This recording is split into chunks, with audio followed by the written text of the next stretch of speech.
ब्रह्मसूत्रम, ब्रह्मसूत्र ग्रंथ में page number 1050 और 1050 पेज के ऊपर से 2 नंबर की पंक्ति है।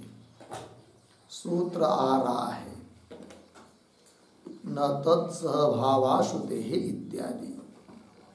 तो बात यह चल रही है कि तृतीय अध्याय तृतीय पाद और तृतीय अध्याय के तृतीय पाद का यह 36 नंबर का अधिकरण चल रहा है और इस अधिकरण का नाम है यथाश्रय भावाधिकरणम।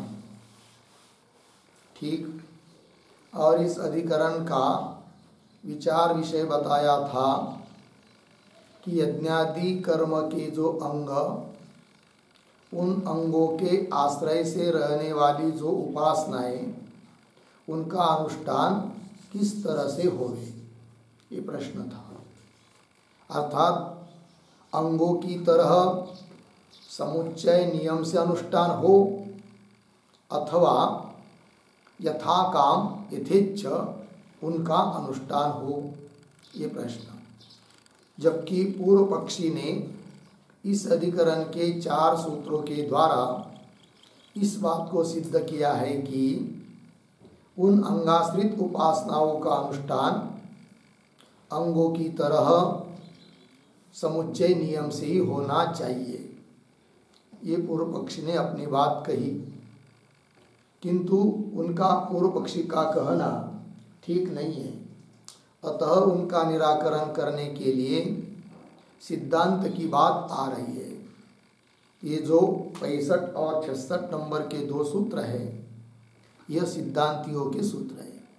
सिद्धांती इन सूत्रों के द्वारा पूर्व पक्षी के बात का खंडन करके इस बात को सिद्ध कर रहे हैं कि अंगाश्रित उपासनाओं का अनुष्ठान भी प्रतीक उपासनाओं की तरह, यद्यपि ये भी प्रतीक उपासना ही है, किंतु जो तटस्थ रूप प्रतीक उपासनाएं बताई थी उनका जैसा यथाकाम समुच्चय से अनुष्ठान बताया था, उसी प्रकार इन उपासनाओं का अनुष्ठान भी उपासक के मर्जी के अनुसार ही होता है।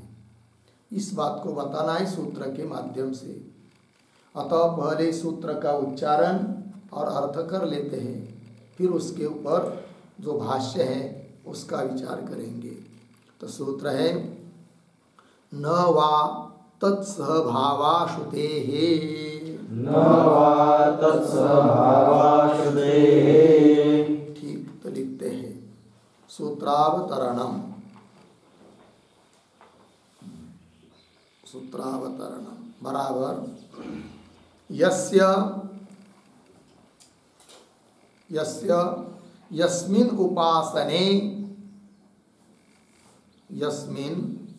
उपासने अभिरुचि उत्पद्यते,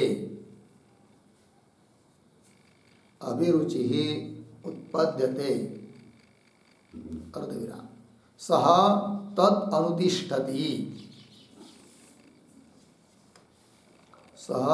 अनुतिष्ठति, पूर्ण विराम। सर्वोपासनानां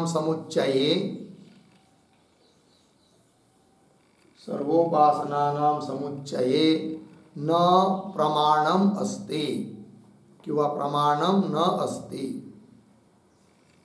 अर्धविराम इति सिद्धांतम आह, इति सिद्धांतम आह न वा इति। ठीक। फिर नीचे की पंक्ति में सूत्रम न तत्सहभावाश्रुतेः 3:3:65 पदच्छेद न वा तत्सहभावाश्रुतेः।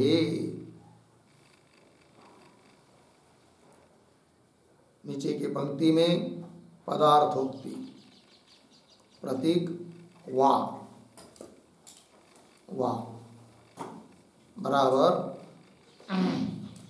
तू शब्द अपर पर्यायी,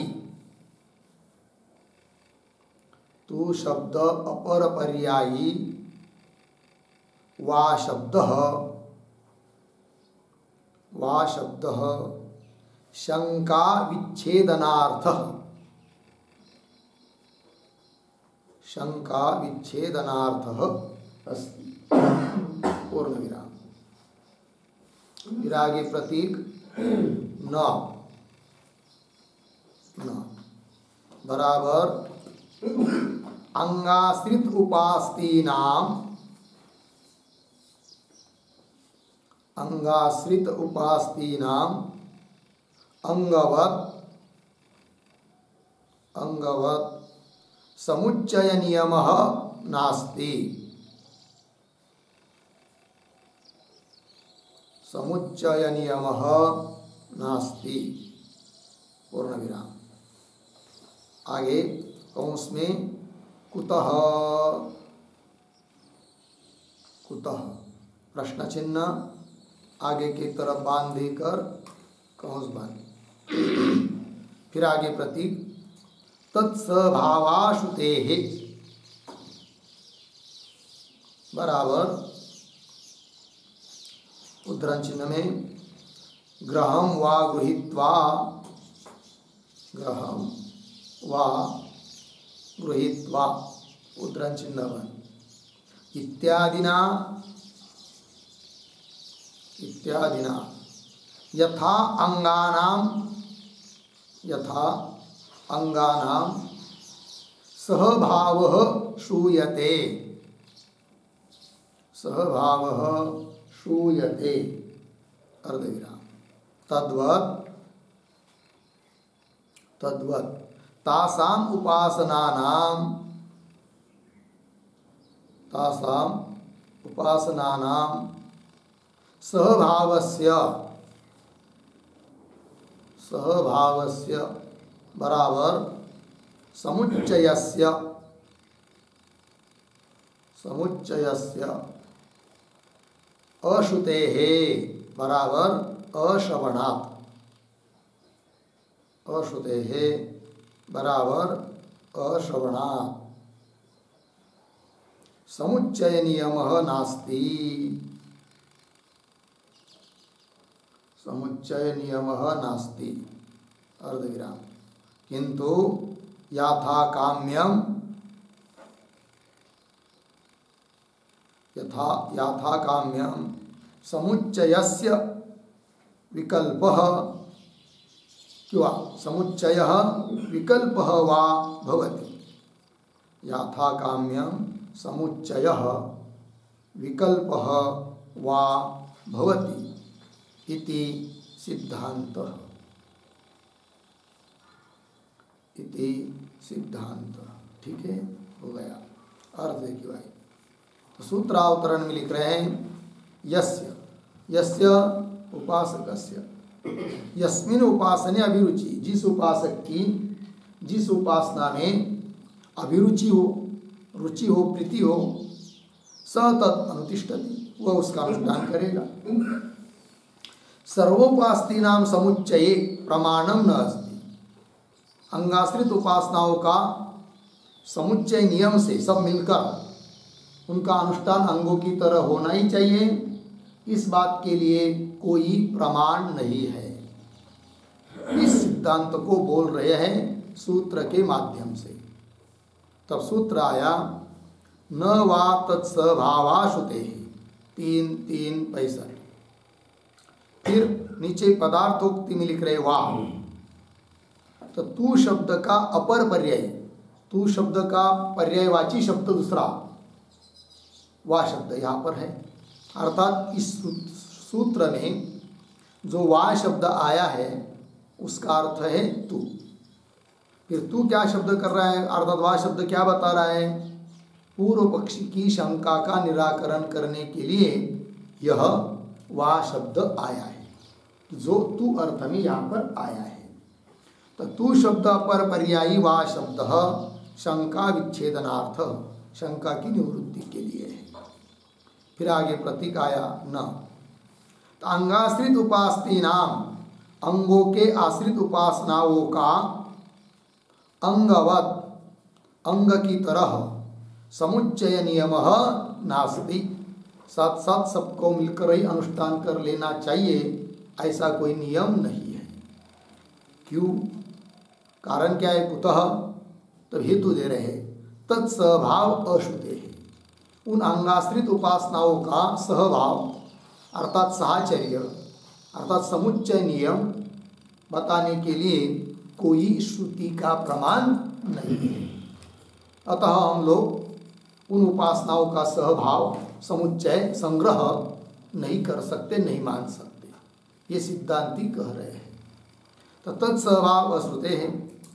और स्पष्टीकरण कर रहे उस सूत्रस्थ पद का, प्रतीक का, ग्रहम वा गृहीत्वा, जैसे इस श्रुति में अंगों का सहभाव बताया है, वही कर यथा इत्यादि ना यथा अंगानाम सहभाव श्रूयते तद्वत्, उस प्रकार तासाम उपासनानाम, उस अंगाश्रित उपासनाओं का सहभाव अर्थात समुच्चय, समुच्चय नियम श्रुति ने बताया नहीं, अश्रुते है, अश्रवणात्, श्रुति ने न बताया हुआ होने के कारण समुच्चय नियम नास्ति। फिर कैसा अनुष्ठान करें? याथा कान्य, उपासक की मर्जी के अनुसार करना चाहे तो सबका अनुष्ठान करे, नहीं तो एक का करना हो तो एक को करे, एक उपासना का अनुष्ठान करना चाहे तो वो करे। ये सिद्धांत बात बता दी। ठीक है, चलते हैं आगे अब भाष्य के ऊपर। देखिएगा, न वा इति पक्ष व्यावर्तनम, मिल गया। ये जो पंक्ति है न वा इति, उसके ऊपर लिखिए सिद्धांत, सिद्धांत। और इस पंक्ति के पूर्व में न वा के पहले अवतरण के रूप में छोटा सा वाक्य लिखिए, तत्र वाकारार्थम आह,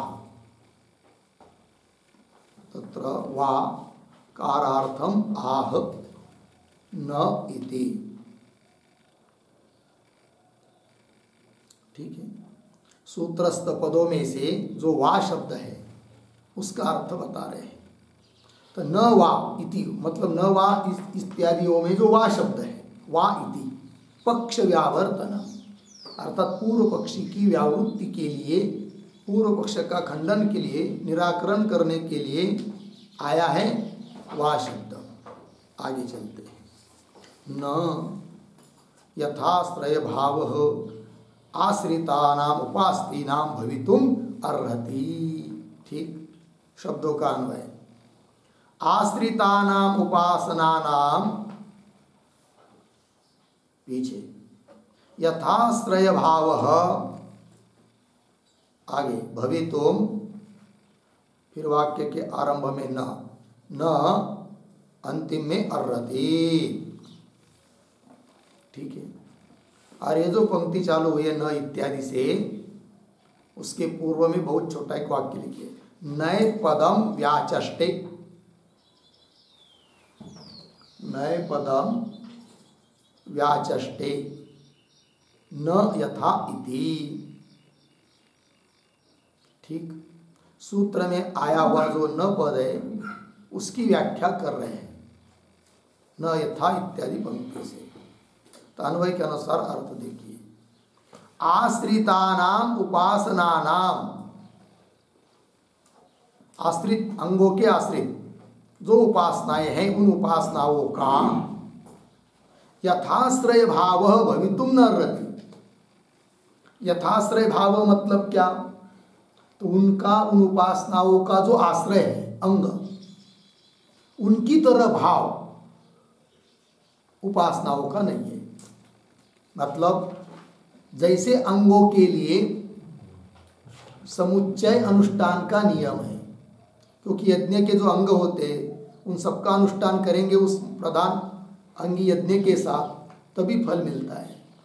किंतु उन अंगों की तरह, उन अंगों के आश्रित, आश्रय से रहने वाली आश्रित उपासनाएं उनके लिए वो नियम नहीं है। वही कह रहे आश्रितानाम उपासनानाम यथाश्रय भाव भवितुम न अर्हति। यथाश्रय भाव, इस शब्द का अर्थ लिखिए, आश्रयानुसारेण समुच्चय नियम। आश्रयानुसारेण समुच्चय नियम, आश्रय के अनुसार समुच्चय का नियम उपासनाओं के लिए नहीं है। यह अर्थ हो गया पंक्ति का। प्रश्न पूछ रहा है पूर्व पक्षी, कुतः, क्यों? जबकि हमने 4 सूत्रों के द्वारा इस बात की सिद्धि कर दी है कि उन आश्रित उपासनाओं का भी समुच्चय नियम से अनुष्ठान होना चाहिए, और आप सिद्धांती बोल रहे कि नहीं होगा। क्यों? कारण क्या है? कुतः, तब हेतु दे रहे सिद्धांती सूत्रस्थ पद को लेकर, तत्स्वभावाश्रुते, तत्स्वभाव अश्रुते, मतलब ऐसी कोई श्रुति नहीं है कि उन उपासनाओं का स्वभाव अर्थात सहचर्य, समुच्चय, संग्रह बतावे। ऐसी कोई श्रुति नहीं है। और श्रुति नहीं है तो हम नहीं मान सकते, क्योंकि हम तो श्रुति के आधार पर चलने वाले लोग हैं। सिद्धांतियों का कहना हुआ तत्स्वभावाश्रुते है। आगे देखिए, उसी का स्पष्टीकरण कर रहे हैं। यथा ही त्रिवेद विहितानाम अंगानाम स्तोत्रादीनाम सहभाव श्रूयते। इतने शब्दों का पहले थोड़ा अन्वय कर लेंगे। यथा ही त्रिवेद विहितानाम, एक शब्द छोड़कर, स्तोत्रादीनाम पीछे, अंगानाम, फिर आगे सहभाव श्रूयते। जिस प्रकार 3 वेदों के द्वारा विधान किया है, जिनका ऐसे जो स्तोत्रादिक अंग, उन अंगों का सहभाव, साहचर्य, समुच्चय श्रूयते, श्रुति बताती है। उस प्रकार यदि उपासनाओं का भी, आश्रित उपासनाओं का भी समुच्चय श्रुति ने बताया होता, तो हम भी सिद्धांती लोग उन उपासनाओं का अनुष्ठान समुच्चय नियम से होना चाहिए ऐसा कहते। पर श्रुति ने ऐसा कोई बात कही नहीं है। वही कह रहे कि यथा त्रिवेद विहितानाम स्तोत्रादीनाम अंगानाम, स्तोत्रादि अंगों के लिए सहभाव श्रूयते, सहभाव बताया है। बोलेंगे कहाँ बताया है? कोई श्रुति का प्रमाण तो दे दो कि जिनमें स्तोत्रादि अंगों का सहभाव बताया है। तो श्रुति का प्रमाण दे रहे हैं। ग्रहम वा गृहीत्वा चमसः वा उन्नीय स्तोत्रम उपाकरोति स्तोत्रम अनुशंसति प्रस्तोतः साम गाय होतः एतत् यज इत्यादिना। ठीक है, इत्यादिना मतलब इत्यादि श्रुति के द्वारा स्तोत्रादि अंगों का स्वभाव बताया है, श्रूयते।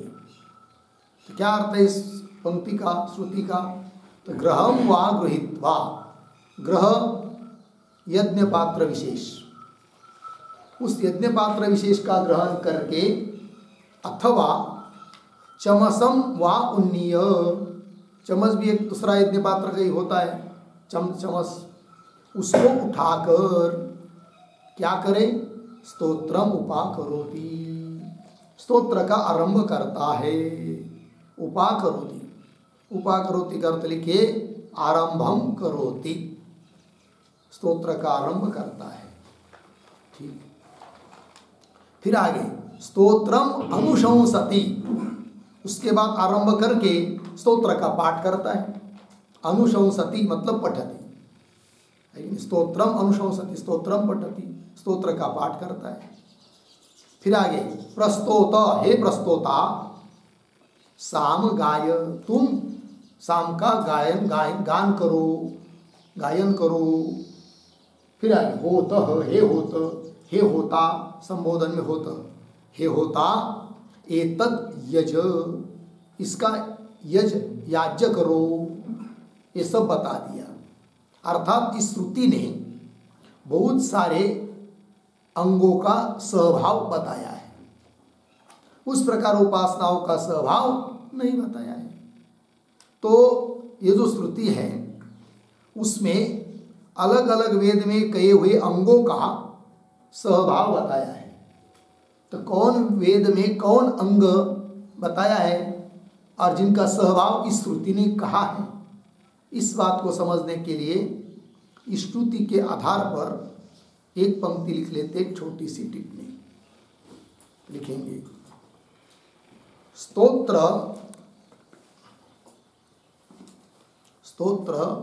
यजुर्वेद में कहा है,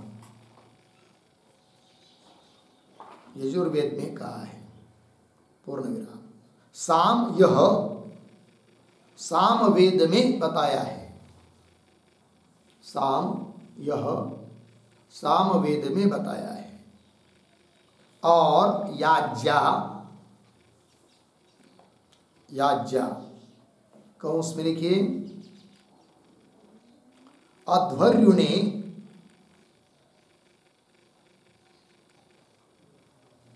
अध्वर्युणे यजन करो ऐसा कहने के बाद, यजन करो ऐसा कहने के बाद होता मंत्र को कहता हुआ, मंत्र को कहता हुआ हविष देता है, हवि देता है, उसे याज्ञा कहते हैं, उसे याज्ञा कहते हैं। कंसबन आगे ऋग्वेद में कहा है या कही है, कौन के पहले याज्ञा आया था ना, याज्ञा ये ऋग्वेद में कही है। तो अलग अलग मंत्र में अलग अलग वेद में बताया हुआ अंग है। जैसे कि स्तोत्र ये यजुर्वेद में बताया है, साम ये सामवेद का विषय है, याज्ञा ऋग्वेद का है। तो अलग अलग वेद में कहे हुए अंगों का जैसे इस श्रुति ने सहभाव सहचार्य समुच्चय बताया है, उस प्रकार अंगाश्रित उपासनाओं का भी सहभाव श्रुति को अपेक्षित होता, तो श्रुति ने उन उपासनाओं का भी सहभाव बताया होता। किंतु श्रुति ने अंगों की तरह उपासनाओं का सहभाव बताया नहीं है, अर्थात सिद्ध होता है कि अंगाश्रित उपासनाओं का समुच्चय नहीं हो सकता है। ये सिद्धांत की बात। चलिए पंक्ति भाष्य में आइए।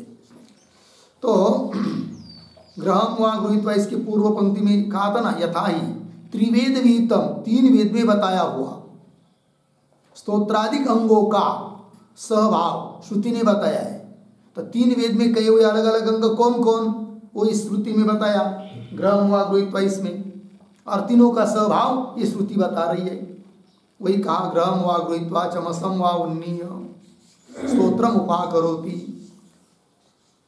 स्तोत्रम अनुशंसति प्रस्तोत साम गाय होत एतद यज इत्यादि ना। ठीक, आगे न एवं उपासना नाम स्वभाव श्रुति ही अस्ति, न कान्वय अस्ति के साथ। एवं इन अंगों का जैसा स्वभाव श्रुति ने बताया, उस प्रकार उपासना नाम उपासनाओं का स्वभाव साहचर्य समुच्चय से अनुष्ठान संग्रह संग्रह मिलकर अनुष्ठान करना, ये श्रुति ने बताया नहीं है। ठीक है, एवं उपासना नाम स्वभाव श्रुति ही न अस्ति। हो गया, आगे चलिए। ननु प्रयोग वचन एषाम स्वभावम प्रापयेत। ठीक, ये जो पंक्ति चालू हुई ननु, उसके ऊपर लिखिए आक्षेप। आक्षेप, पूर्व पक्षी अब आक्षेप कर रहा है। क्या कह रहा है वो कहता है कि ननु स्वभाव ननु प्रयोग वचन, प्रयोग वचन प्रयोग विधि, प्रयोग अनुष्ठान, अनुष्ठान का बताने के लिए जो विधि होती है उससे उन उपासनाओं का स्वभाव प्राप्त हो जाएगा, ऐसा बोल रहा है पूर्व पक्षी। ननु प्रयोग वचन येषाम येषाम, हाँ, उपासना नाम उपास्ते नाम स्वभावम स्वभावम सहचर्यम समुच्चयम प्रापयत, प्राप्त हो जाएगा, प्राप्त कराएगा वो वचन। ये आक्षेप कर रहा है, उत्तर दे रहे सिद्धांती। न इति ब्रूमः, तो न इति इसके ऊपर लिखिए समाधानम, उत्तर दे रहे सिद्धांती। और न इति ब्रूम इसके पूर्व में एक वाक्य लिख लीजिए अवतरण के रूप में। प्रयोग विधि खलु, प्रयोग विधि खलु सांग प्रधान अनुष्ठान नियामकः, सांग प्रधान अनुष्ठान नियामकः, अनुष्ठान नियामकः अर्धविराम। न तु अनंगानाम, अनंगानाम कौंस में लिखे क्रतु अंग भिन्न उपासना नाम, क्रतु अंग भिन्न उपासना नाम कौंस वन संग्राहकः इति आह, संग्राहक संग्राहकः इति आह न इति, हो गया पूर्ण विराम। आगे एक वाक्य लिखेंगे अनुमान। विमतोपासनानि,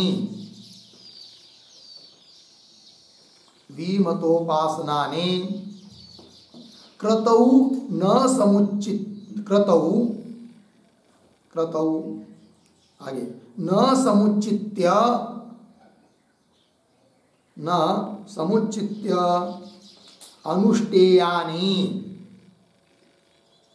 अनुष्ठेयानि अंगाश्रितत्वे सति भिन्न फलत्वात्,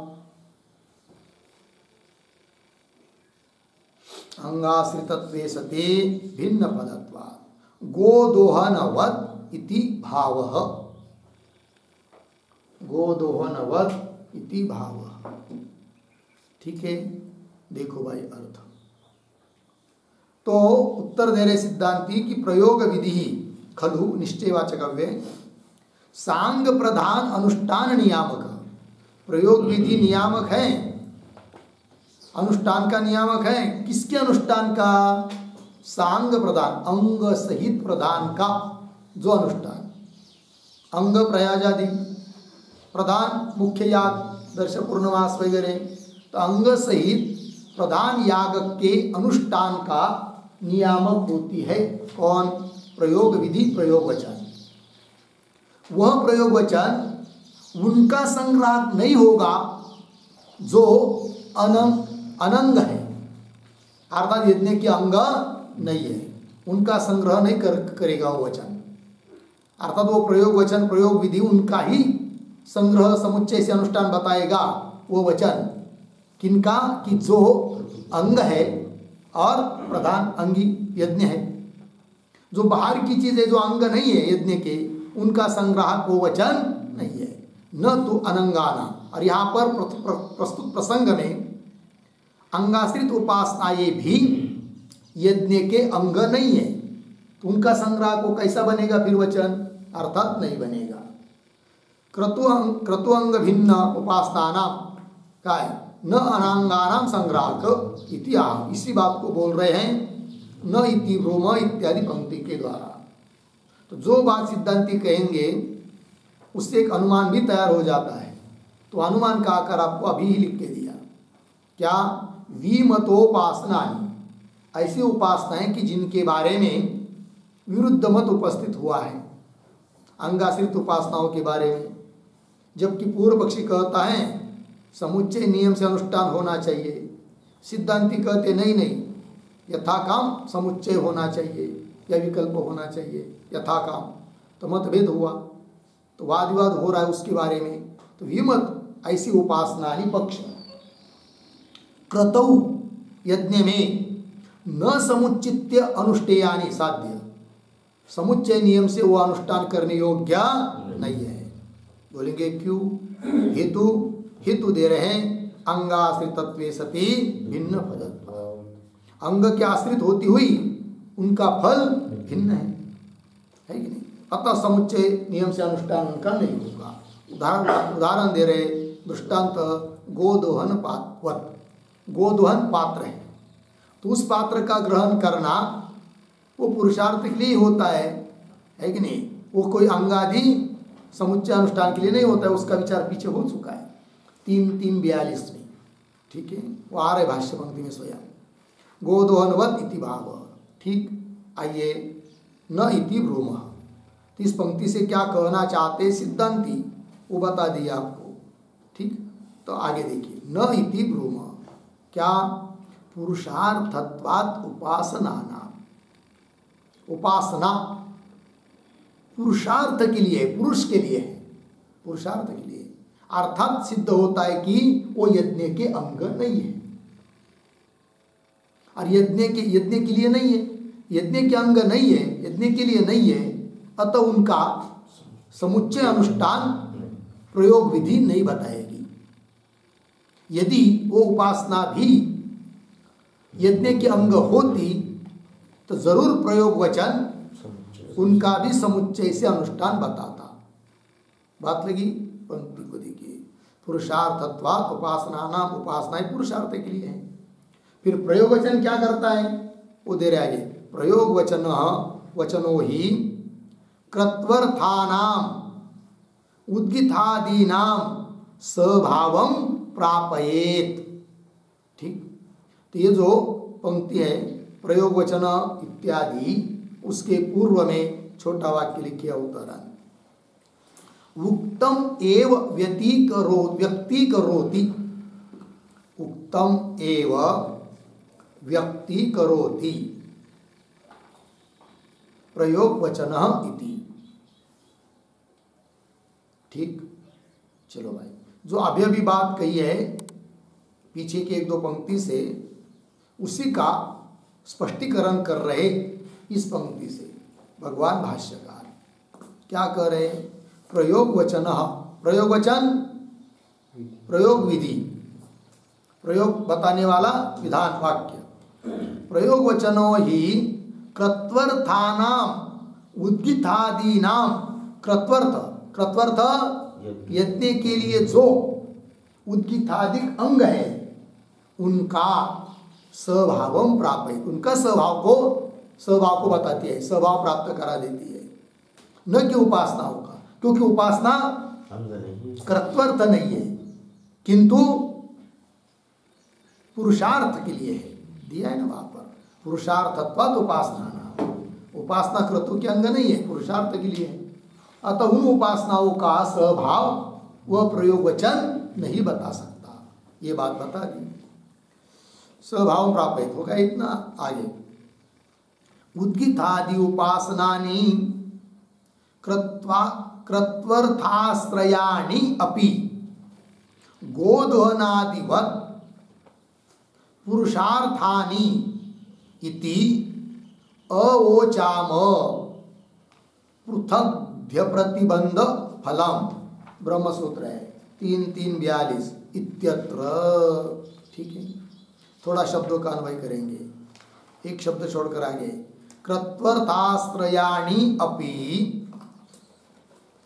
पीछे उद्गितादि उपासनानि,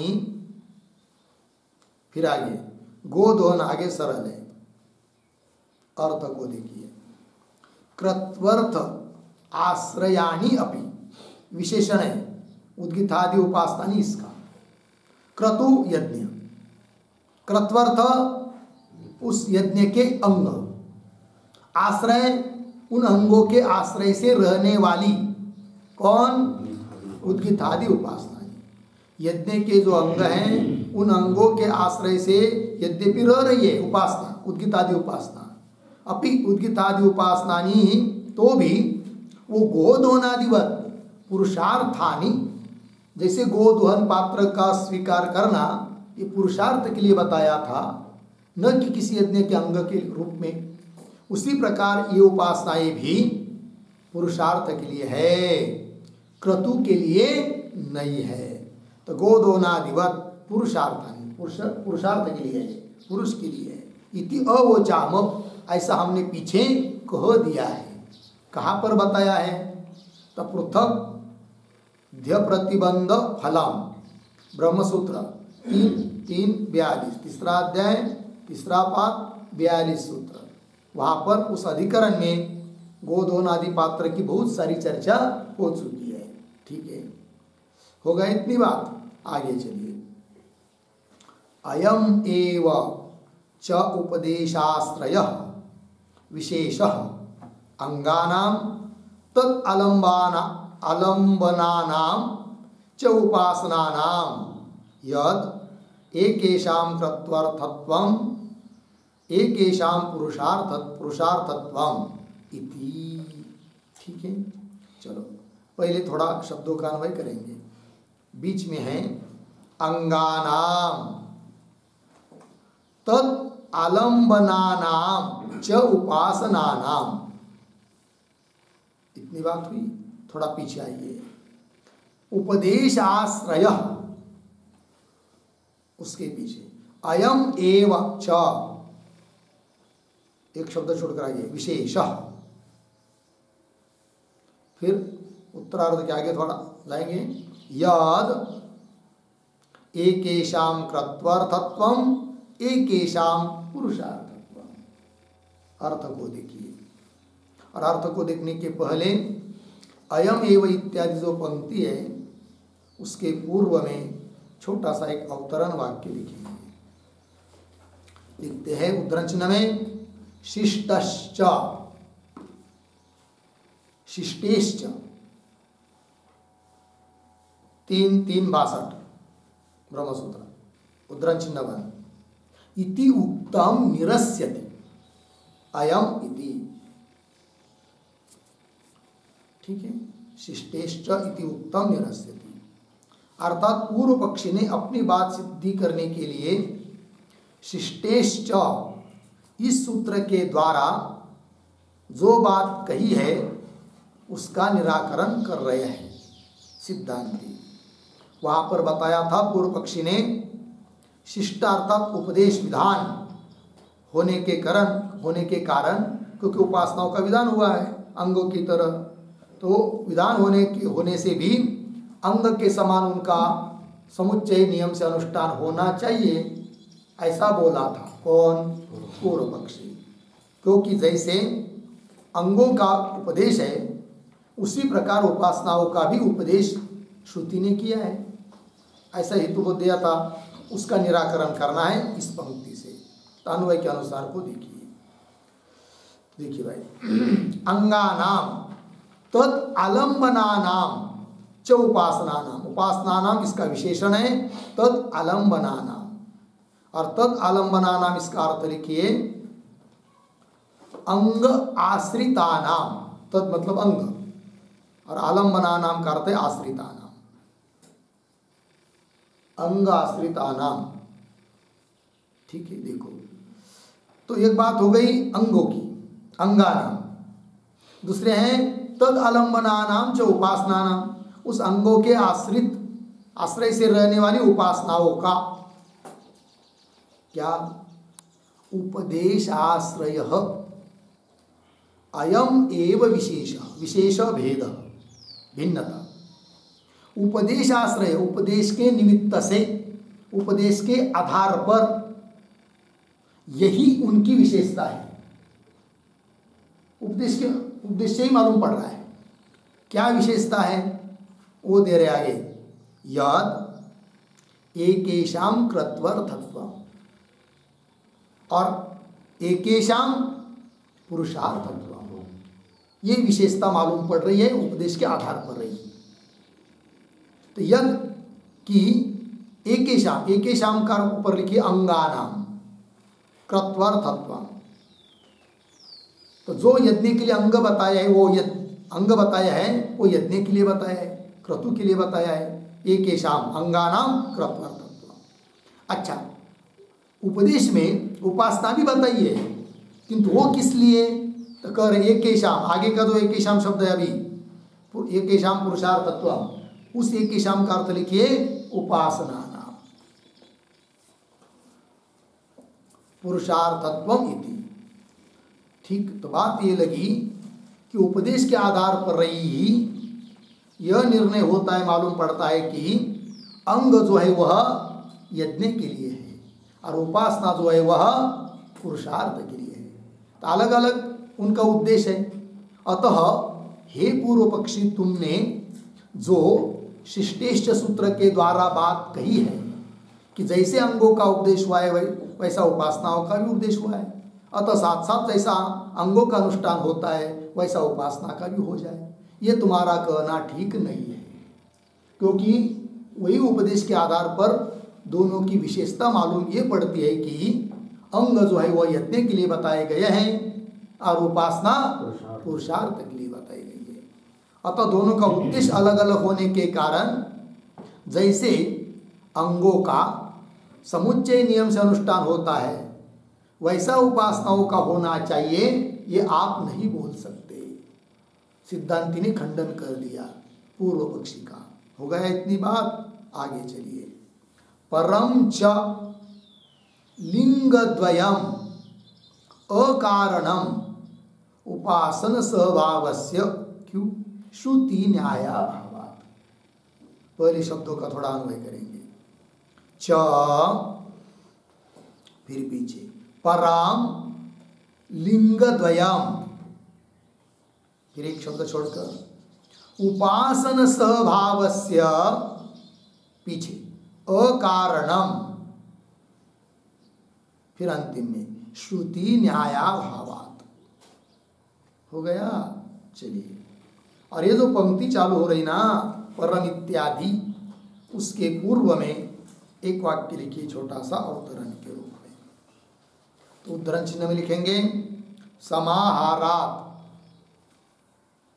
उद्धरण चिन्ह बंद, फिर अर्धविराम, पुनः दूसरे उद्धरण चिन्ह में गुण साधारण्य श्रुतेश्च,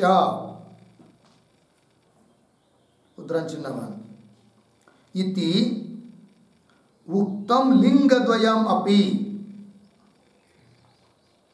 इति उक्तम लिंगद्वयम् अपि मानांतरा प्राप्तस्य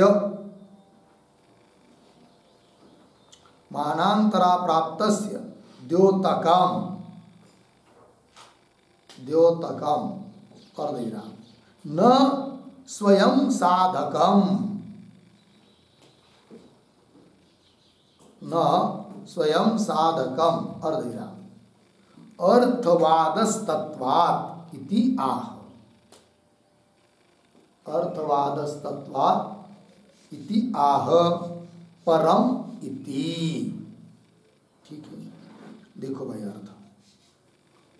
तो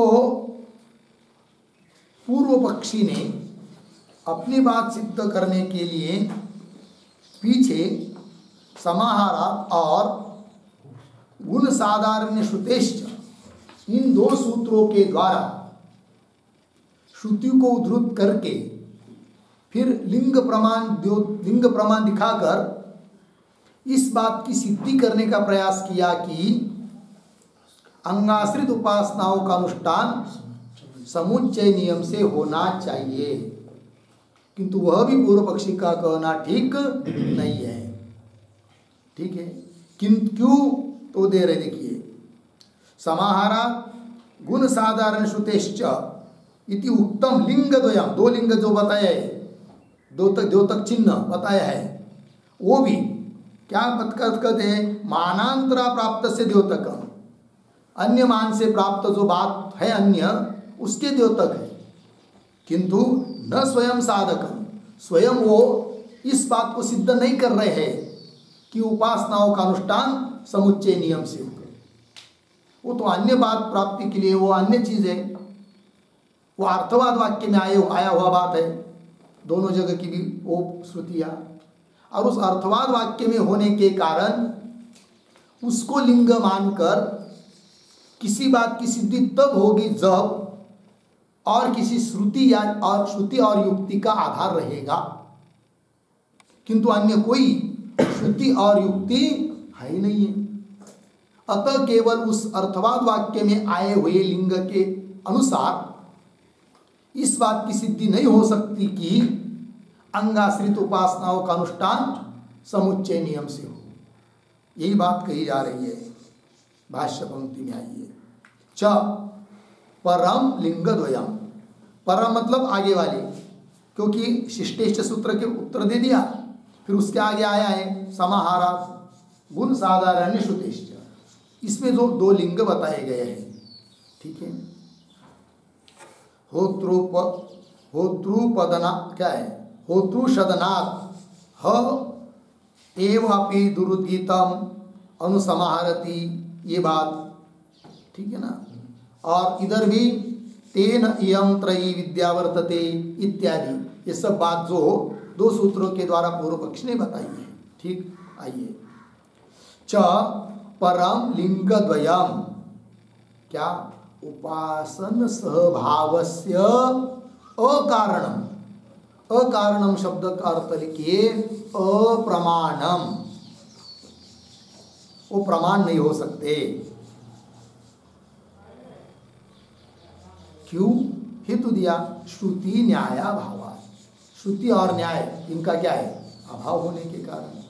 हो गया जी। ये जो पंक्ति पढ़ी हम लोगों ने, उसके आधार पर एक छोटी टिप्पणी लिखते हैं। लिखेंगे, अर्थवाद सामर्थ्यम, अर्थवाद सामर्थ्यम तदन्यतः प्राप्त द्योतकम भवति, प्राप्त द्योतकम भवति पूर्ण विराम, न हि उपासनानां, न हि उपासनानां समुच्चये प्रापकम दृश्यते, समुच्चये प्रापकम दृश्यते इत्यर्थः। ठीक है, देखो भाई अर्थ, अर्थवाद सामर्थ्यम, ठीक ना, अर्थवाद का जो सामर्थ्य है, तदन्यत प्राप्त द्योतकम, उससे भिन्न जो प्राप्त है उसका द्योतक होता है, न कि उपासना का समुच्चय के लिए प्रापक होगा। ये बात निकल आया। ठीक, आगे चलते हैं भाष्य में। न च प्रतिप्रयोगम आश्रय कार्य उपसंहारात् आश्रितानाम अपि तथात्वं विज्ञातुं शक्यम्। हो गया। अब कौन बात बताई जा रही है इस पंक्ति से? तो ये जो पंक्ति न च इत्यादि, उसके पूर्व में एक वाक्य लिखते हैं अवतरण के रूप में, तो उद्धरण चिन्ह में कुन साधारण्य श्रुतेश्च, उद्धरण चिन्ह वन, इति अस्य सूत्रस्य, इति अस्य सूत्रस्य द्वितीयं व्याख्यानम, द्वितीयं व्याख्यानम, कौंस में लिखिए व्यतिरेक व्याख्यानम, व्यतिरेक व्याख्यानम कौंस बन दूषयति न च इति, न च इति।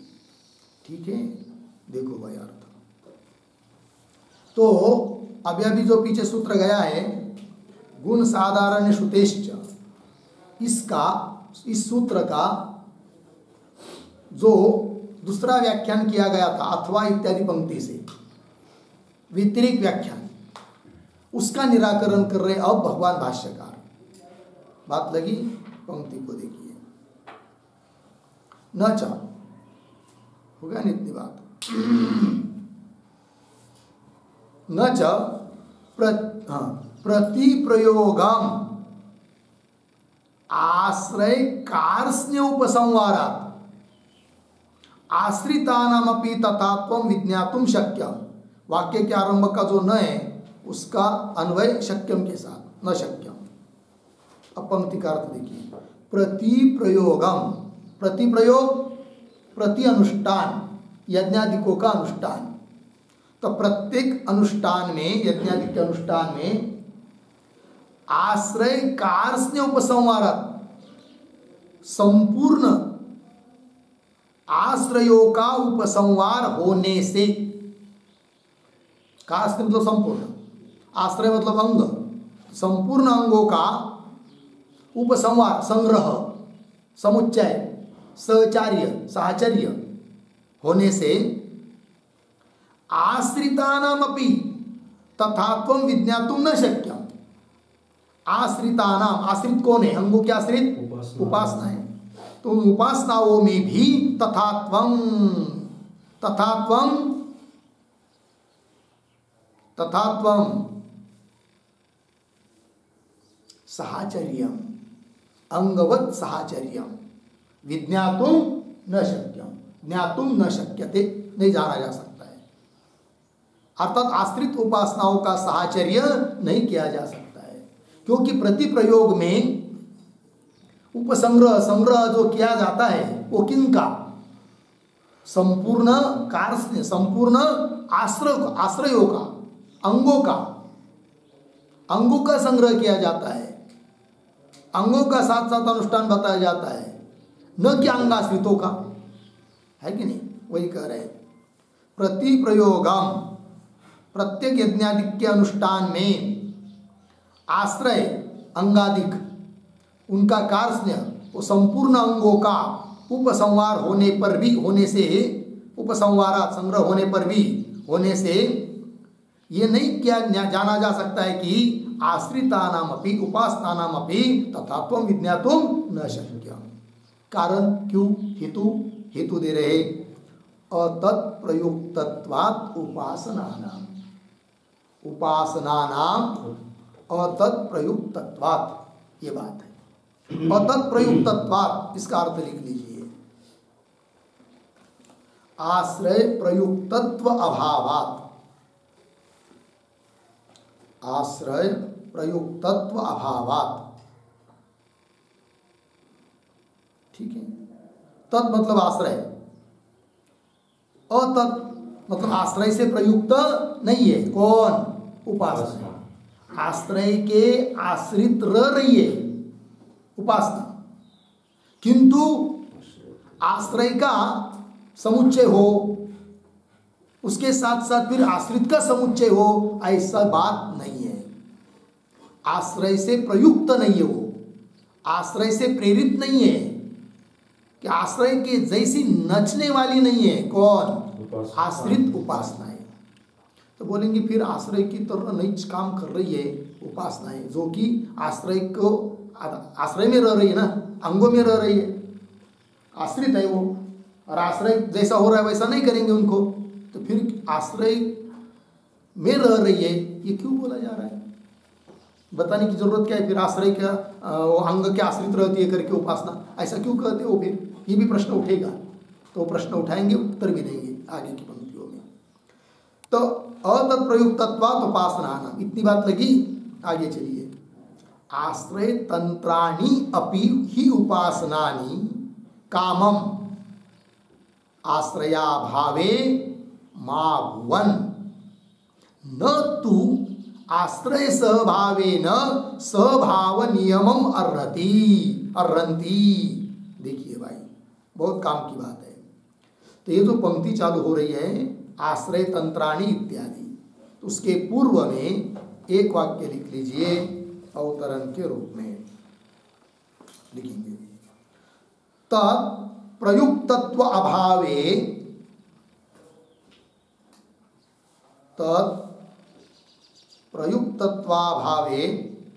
प्रयुक्तत्व अभावे तद आश्रितत्वं कथम। तद आश्रितत्वं कथम इति अतः आह। इति अतः आह। ठीक है, क्या आश्रय इति, ये पंक्ति से बोली जा रही बात। प्रश्न क्या, पूर्व पक्ष प्रश्न कर रहा है। अभी अभी पीछे क्या कहा सिद्धांतियों ने, तो उपासना नाम अतत्प्रयुक्तत्वात्, बराबर है, उपासनाएं तत्प्रयुक्त नहीं है, आश्रय से प्रयुक्त नहीं है। तब प्रश्न कर रहा है पूर्व पक्ष, तत्प्रयुक्तत्वाभावे, उन आश्रय से प्रयुक्त यदि नहीं है कौन, उपासना है, तो फिर तद आश्रितत्वं कथम, उसके आश्रित है वो, ये क्यों बोल रहे हो, बात समझ में आई ना। उसका उत्तर दे रहे, आश्रय तंत्राणि अपि, कौन, उपासना। आश्रय तंत्राणि, हाँ, तंत्र मतलब अधीन, आश्रय तंत्राणि आश्रय अधीनानि, आश्रय के अधीन होने पर भी वो उपासनाएं कामम, कामम निश्चय पूर्वक बताने के लिए शब्द आया है, कामम क्या, निश्चित, आश्रय अभावे मां भुवन, यही अभिप्राय है। आश्रय यदि नहीं रहेगा तो उपासना नहीं रहेगी, बस इतने बात के लिए वो अंग के आश्रित है, बस इतनी ही है। आश्रयाभावे मां भुवन, ये अर्थ है उसका। न तू आश्रय सहभावेन स्वभाव नियम अर्हति, आश्रय सहभावेन, आश्रय के साथ साथ आश्रय की तरह समुच्चय के रूप में उपासना भी समुच्चय रूप से हो जाए, ऐसा वो उनके लिए नियम नहीं है। ठीक है, मतलब क्या, और थोड़ा स्पष्टीकरण हो जाए, फिर आगे आगे शब्द बचा भी, तत्स्वभाव अश्रुते, हेतु दिया। तत्स्वभाव मतलब उस उपासनाओं का स्वभाव बताने वाली कोई श्रुति नहीं है, ये बात। तो ये जो अभी इसकी पहले वाली पंक्ति पढ़ी अभी अभी, आश्रय तंत्राणि उपासनानि, अभी तक नियमम अर्हन्ति, यहाँ तक, उसका और आशय समझने के लिए एक छोटी सी टिप्पणी उस पर लिखते हैं। तो उपासना नाम, उपासना नाम अंगाश्रितत्वम, अंगाश्रितत्वम इदम एव, इदम एव यद, यद अंगाभावे, अंगाभावे सति, अंगाभावे सति असत्वम, असत्वम अर्धविराम, न तु अंग व्यापकत्वम, न तु अंग व्यापकत्वम इत्यर्थः। ठीक है, अर्थ देखिए भाई, उपासना नाम अंगाश्रितत्व, उपासना अंग के आश्रय से रहती है, अंगाश्रितत्व उपासनाओं में है, उसका अर्थ क्या है, उसका अर्थ इतना ही है, इदम एव, इतना ही अर्थ है, क्या, कि यद, जो कि अंग अभावे सति असत्व, अंग का अभाव है तो उपासनाओं का अभाव, बस इतनी मात्र के लिए अर्थ है, इतना ही अर्थ है अंगाश्रितत्व का। न तू अंग व्यापकत्व, इसका मतलब यह नहीं कि जैसा जैसा अंग हो, अंग करेंगे वैसा वैसा भी वो हो जाए, ऐसी बात नहीं है। ठीक है, देवदत्त घर का सदस्य है, इसका मतलब घर के लोग बिल्कुल जैसा कर रहे वैसा ही करे, ऐसा कोई नियम तो नहीं होता है। इसका मतलब घर का सदस्य नहीं है, ऐसी बात नहीं है, तो घर का सदस्य है, किंतु घर वाले लोग जैसा कर रहे वैसा ही वो करेगा, ऐसा नहीं उसका काम धंधा रहन सहन अलग भी हो सकती थोड़ी बहुत, इसका मतलब सदस्य नहीं, ऐसी बात नहीं ना। उस प्रकार वो उपासनाएं अंगाश्रित है, मतलब अंग है तो उपासना होगी, अंग नहीं है उपासना नहीं होगी, इतनी बात, इतना ही अर्थ है केवल अंगाश्रित तत्व का। इसका मतलब ये थोड़ी है कि अंग का यदि समुच्चय से अनुष्ठान होगा तो इनका भी समुच्चय नियम से अनुष्ठान हो जाए, इस बात को बताने के लिए ऐसा अर्थ अंगाश्रित तत्व शब्द का नहीं है, ये सिद्धांति ने कह दिया। हो गया। आइए भाष्य पंक्ति में, आश्रय तंत्राणि अपि उपासनानि कामम आश्रय अभावे मां भुवन, आश्रय का अभाव होने पर वो नहीं हो पाती है, बस इतना ही अर्थ है। न तो आश्रय स्वभावेन स्वभाव नियमम अर्रन्ति, है कि नहीं? आश्रय का स्वभाव के साथ जैसा इनका भी स्वभाव का नियम हो जाए ऐसा अर्थ नहीं है। बोलेंगे क्यों नहीं मानते हो? ऐसा अर्थ मान लो ना, थोड़ा सा क्या आपको दिक्कत है? बोलेंगे नहीं मानेंगे, क्योंकि वैसा बताने वाली कोई श्रुति नहीं है। वही कह रहे तत्स्वभाव अश्रुते है, उनका समुच्चय नियम का अनुष्ठान बताने वाली कोई श्रुति उपलब्ध नहीं है, इसलिए नहीं मानेंगे। ठीक है, हो गया। आगे, तस्मात् यथा कामम एव उपासनानि अनुष्ठियेरन्। ठीक है, ये जो पंक्ति चालू हुई तस्मात् इत्यादि, उसके पूर्व में एक छोटा वाक्य लिखिए, अंगोपास्तीनाम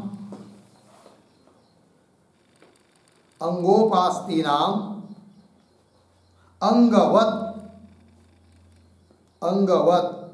असमुच्चये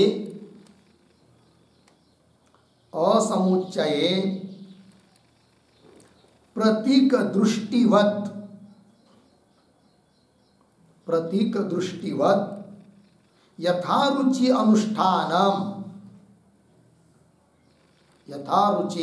अनुष्ठानम इति उपसंवरति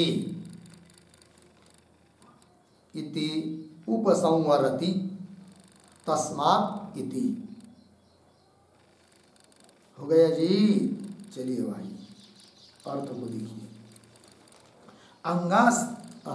अंगोपास्तिना, अंग के आश्रय से रहने वाली उपासना है, वो अंगवत असमुच्चय, अंगों की तरह उनका समुच्चय नहीं है। फिर कैसा है?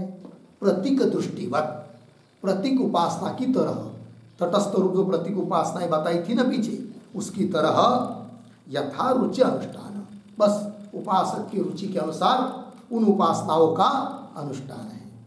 चाहे उपासक बहुत सारी उपासना साथ साथ कर ले, करो, नहीं चाहता है मत करो, इस प्रकार यथा रुचि अनुष्ठानम इति उपसंवरति, इस सिद्धांत का उपसंहार कर रहे अब तस्मात् इत्यादि पंक्ति से। तो वही करे, तस्मात् यथा कामम यथेच्छ एव उपासनानि अनुष्ठियेरन्, यथेच्छ उन उपासनाओं का अनुष्ठान करना चाहिए कि जो अंग के आश्रित है। हो गया। ये 65 नंबर के सूत्र का भाष्य पूरा हुआ। और एक सूत्र बचा है इस अधिकरण का, अंतिम का सूत्र, उसका उच्चारण और अर्थ देख लेंगे, फिर उसके भाष्य का विचार करेंगे। सूत्र है दर्शनाच्च, ठीक लिखेंगे, सूत्रावतरणम बराबर किंच विदुषा ब्रह्मणा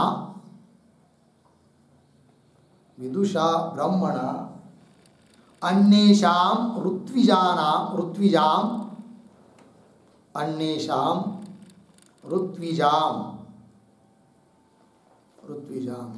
परिपाल्यत्ववचनात् अपि न सर्वोपास्तीनां सहप्रयोगः, न सर्वोपास्तीनां सहप्रयोगः इति आह दर्शनाच्च इति। फिर नीचे की पंक्ति में सूत्रम दर्शनाच्च 3:3:66 पदच्छेद दर्शनाच्च। फिर नीचे की पंक्ति में पदार्थोक्ति, प्रतीक च बराबर अपि, च बराबर अपि अर्धविराम, पुनः प्रतीक दर्शनात् बराबर उद्धरण चिन्ह में एवं विद्ध वै एवं विद्ध वै ब्रह्मा ब्रह्मा यज्ञम यजमानम सर्वांश्च ऋत्विजः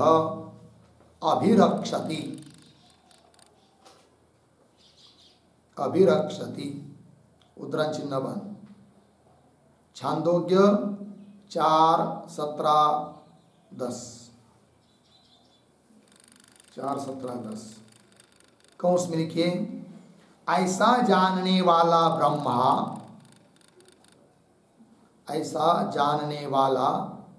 ब्रह्मा नाम का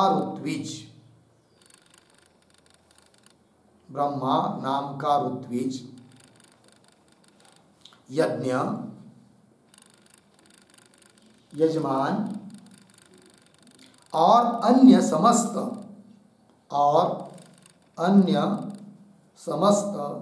ऋत्विजों की भी सभी ओर से रक्षा करता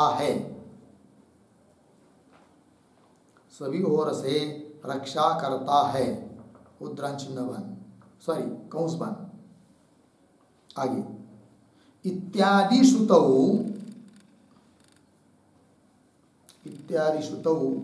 अंगाश्रित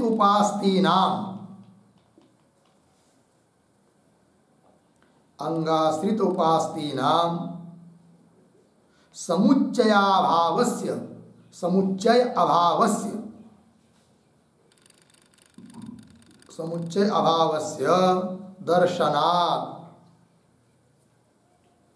दर्शनात् कौंस में लिखिए, असहभाव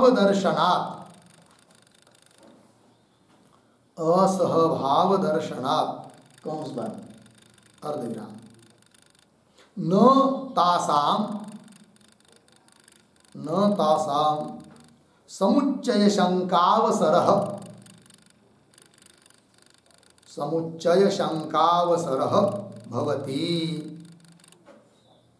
भवति पूर्णविराम।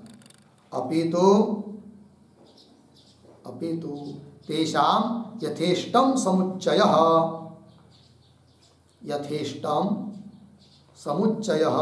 विकल्पः वा अस्ति इति अनवद्यम पूर्णविराम हो गया। देखो गया अर्थ। किंच और क्या, विदुषा ब्रह्मणा विद्वान ऐसे ब्रह्मा के द्वारा, ब्रह्म नाम का ऋत्विज, ठीक है ना, वो क्या करता है, अन्येषां ऋत्विजानां परिपाल्यत्व वचना, वो सभी अन्य ऋत्विजों का परिपालन करता है, रक्षण करता है। इस वचन से भी मालूम पड़ता है कि क्या, न सर्वोपास्तीनां सहप्रयोग, सभी उपासनाओं का सहप्रयोग समुच्चय नहीं है, ये मालूम पड़ता है।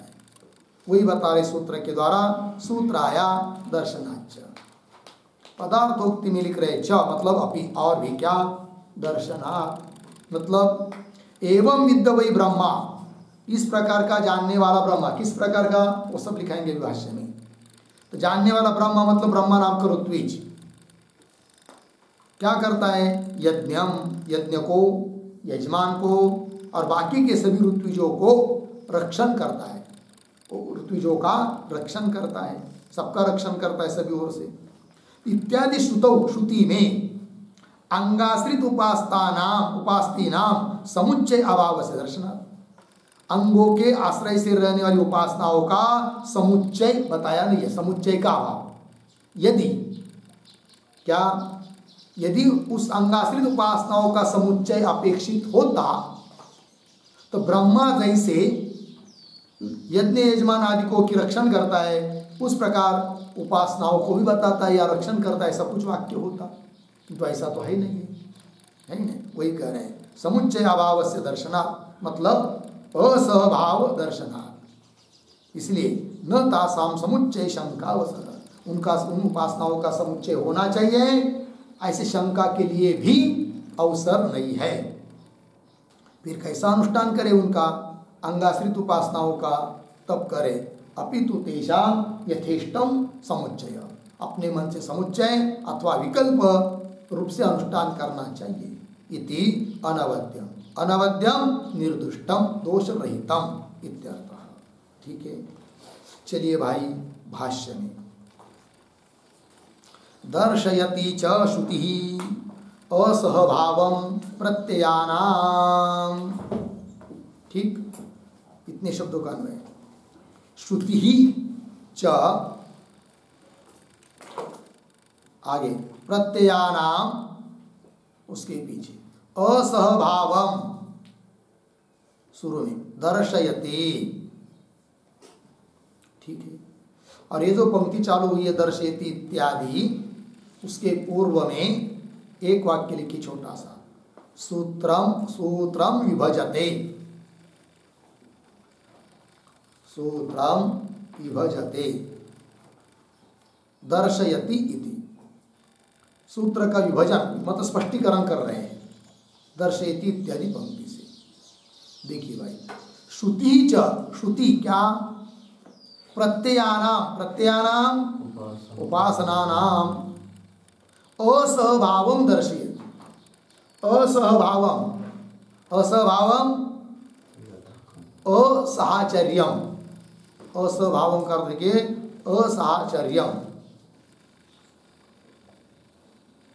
दर्शयति। साचर्य का अभाव कोई दिखा रही है, असाचर्य कोई दिखा रही है। कैसे? तो श्रुति बता रहे, एवं विद्ध वै ब्रह्मा यज्ञम यजमानम सर्वांश सर्वांच ऋत्विजः अभिरक्षति इति। ठीक, एवं विद्ध, इस प्रकार को जानने वाला विद्वान ब्रह्मा नाम का ऋत्विज, यज्ञ यजमान और सभी बाकी के ऋत्विज, इन सब की रक्षा करता है इति। तो बोलेंगे रक्षा करता है, करने दो, अच्छी बात है, उनकी गलती बिलती हुई तो संभाल लेता है बेचारा। लेकिन इससे ये कैसा मालूम पड़ा कि उपासनाओं का असहभाव है करके? स्पष्टीकरण तो नहीं हो रहा है, करो। तब दे रहे आगे, सर्व प्रत्योपसंहारे ही सर्वं सर्वविदः इति न विज्ञानवता ब्रह्मणा परिपाल्यत्वम इतरेषां संकीर्तेत। ये दिया, थोड़ा शब्दों का अन्वय करेंगे, दो चार शब्द सरल है। सर्व प्रत्योपसंहारे ही सर्वम सर्वविद इति, इति तक हुआ। फिर आगे एक शब्द छोड़कर विज्ञानवता ब्रह्मणा, एक शब्द छोड़कर आगे इतरेषाम, उसके पीछे परिपाल्यत्वम, फिर पीछे थोड़ा सा न, फिर अंतिम में संकीर्तेत। ठीक है, तो क्या बात कैसी कही जा रही है? ये जो पंक्ति चालू हुई सर्व प्रत्योपसंहारे, उसके पूर्व में एक वाक्य लिख लीजिए, लिखेंगे ऋग्वेदादि विहित अंगलोपे, ऋग्वेदादि विहित अंगलोपे, अंगलोपे व्याहृति होम प्रायश्चित्तादि, व्याहृति होम प्रायश्चित्तादि विज्ञानवत्वम, विज्ञानवत्वम एवं वित्वम, एवं वित्वम ब्रह्मणः, ब्रह्मणः कौंस में लिखिए, कर्मकांड में, कर्मकांड में निष्णात ब्रह्मगण का, निष्णात ब्रह्मगण का प्रधान ऋत्विज, ऋत्विक प्रधान ऋत्विक ब्रह्मा होता है, ब्रह्मा होता है। अर्धेरा जो तीनों वेदों का ज्ञाता होता है, जो तीनों वेदों का ज्ञाता होता है। कौंस बन आगे अभिष्टम, कथम तावता विवक्षित अनुपसंहारः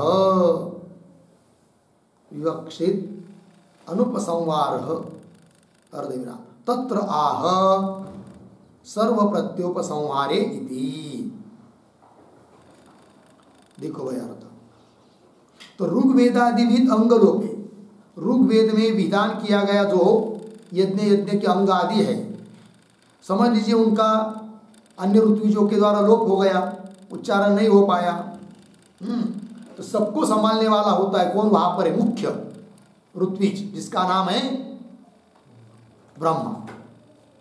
तो ऋग्वेदादिविद अंगलोपे, अंग का लोप होने पर व्याहृति, व्याहृति मतलब उच्चारण, पुनः होम, पुनः प्रायश्चित्त, कौन सी गलती होने पर, कौन सा प्रायश्चित्त करने पर वह अंग सकल हो जाएगा, पूर्ण हो जाएगा, वह यज्ञ पूर्ण हो जाएगा, या कोई कौन सी गलती होने पर कौन सी उपासना करनी चाहिए या कौन सा प्रायश्चित्त करना चाहिए कि जिससे कोई दोष न आकर वह यज्ञादि कर्म सकल हो जाए, पूर्ण हो जाए।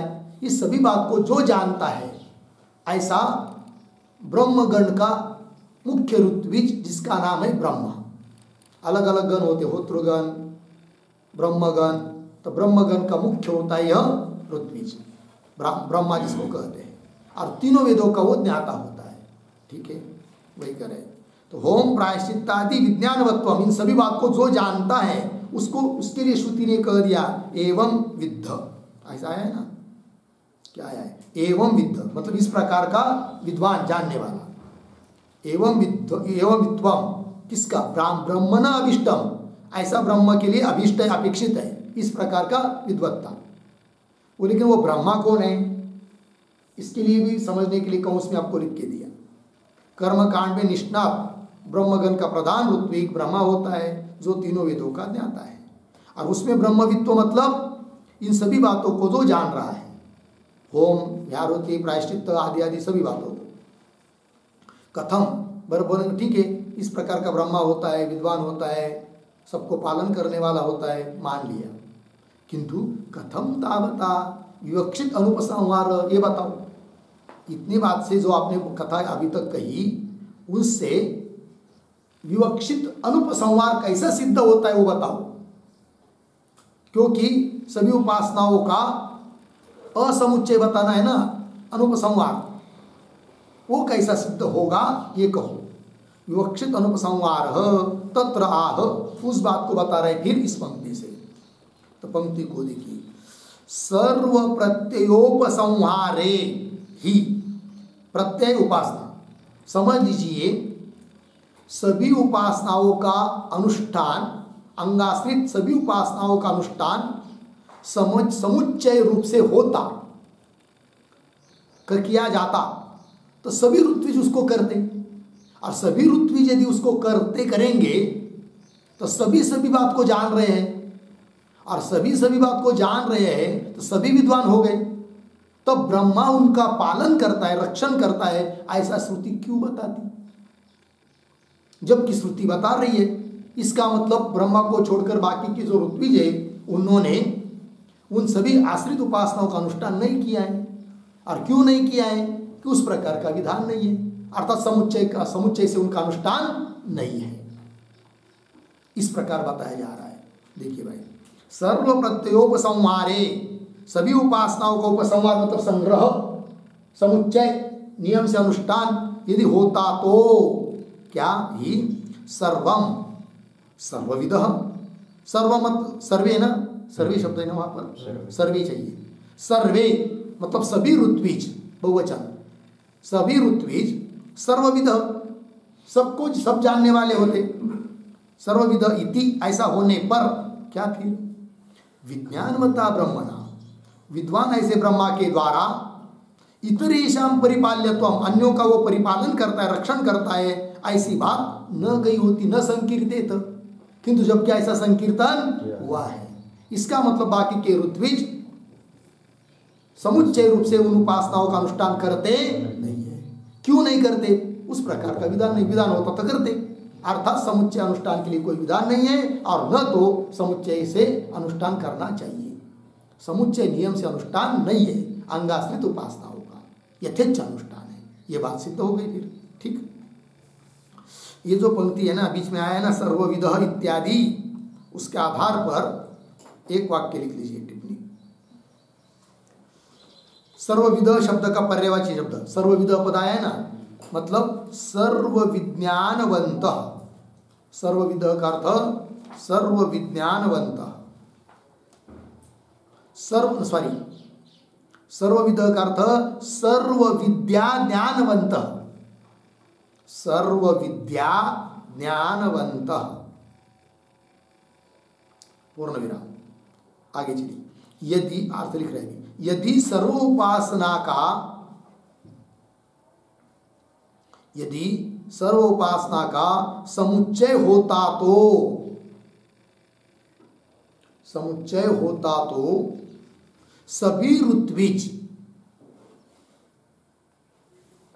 सभी ऋत्विज समान रूप से उपासना करने वाले, समान रूप से उपासना करने वाले हो जाते, हो जाते, तब तो उसमें से ब्रह्मा ही केवल इतर ऋत्विजों का रक्षण करता है, इतर ऋत्विजों का रक्षण करता है, यह बात नहीं कही होती, यह बात नहीं कही होती। इत्यर्थ हो गया। देखो भाई अर्थ, तो यदि सर्वोपासना का समुच्चय होता, समुच्चय नियम से अनुष्ठान होता, तो सभी ऋत्विज उसका अनुष्ठान करते, फिर समान रूप से करते, तब तो उनमें से ब्रह्मा ही केवल इतर का रक्षण करता है, इतर ऋत्विजों का रक्षण करता है, ऐसी बात क्यों कही होती? कहने की जरूरत ही नहीं पड़ती, क्योंकि सभी सब बात को जान रहे हैं। किंतु ये बात कही है कि ब्रह्मा सबका रक्षण करता है, इसका मतलब बाकी के उन सभी उपासनाओं का अनुष्ठान नहीं कर रहे, क्योंकि उनका विधान नहीं है। अर्थात समुच्चय नियम से अनुष्ठान आश्रित उपासनाओं का होता नहीं है। यह बात का इस बात का निर्णय हो गया। आइए भाष्य में, इतनी बात हो गई ना। फिर आगे, तस्मात् यथा कामम उपासनानां समुच्चयः विकल्पः वा इति। ये जो पंक्ति है तस्मात्, तस्मात् के पहले वाक्य छोटा सा, अनुमानात् लिंगाच्च, अनुमानात् लिंगाच्च सिद्धम अर्थम उपसंवरते, सिद्धम अर्थम उपसंवरति तस्मात् इति। ठीक है, अनुमान प्रमाण और लिंग प्रमाण। तो अनुमान क्या बता दिया था, आपको लिख के दिया है, विमतोपासनानि क्रतौ न समुचित अनुष्ठेयानि इत्यादि अनुमान अभी लिख के दिया था ना, वो सब। और लिंग यही पर दर्शयति चीज सूत्र में बताया हुआ। तो अनुमान और लिंग प्रमाण से सिद्ध जो अर्थ है उसका उपसंहार कर रहे। अब क्या, तस्मात् यथा कामम, यथा कामम यथेच्छम, अपनी मर्जी से, उपासक की इच्छा से, उपासनाओं का, आश्रित उपासनाओं का समुच्चय विकल्प, चाहे वो चाहे तो समुच्चय करे, चाहे तो किसी एक का अनुष्ठान करे विकल्प से, इति ये निर्णय हो गया। ठीक है जी, यथा कामम समुच्चय किंवा विकल्प है, न कि समुच्चय नियम का अनुष्ठान। ये बात हो गई। इसके साथ साथ ये 66 नंबर के सूत्र का भाष्य पूरा हुआ और ये 36 नंबर का अधिकरण भी पूरा हुआ और इस तीसरे अध्याय का बराबर ना, तीसरा पाद क्या, तीसरा पाद भी समाप्त हुआ। ठीक है, इति श्रीमद् शंकर भगवत पूज्य पाद कृतौ श्रीमद् शारीरक मीमांसा भाष्ये तृतीयाध्यायस्य तृतीय पाद। ठीक है ना। इस प्रकार ये पूरा हुआ। आगे तीसरे अध्याय का चौथा पाद चलेगा, उसका विचार हम लोग कल करेंगे। ओम पूर्णमदः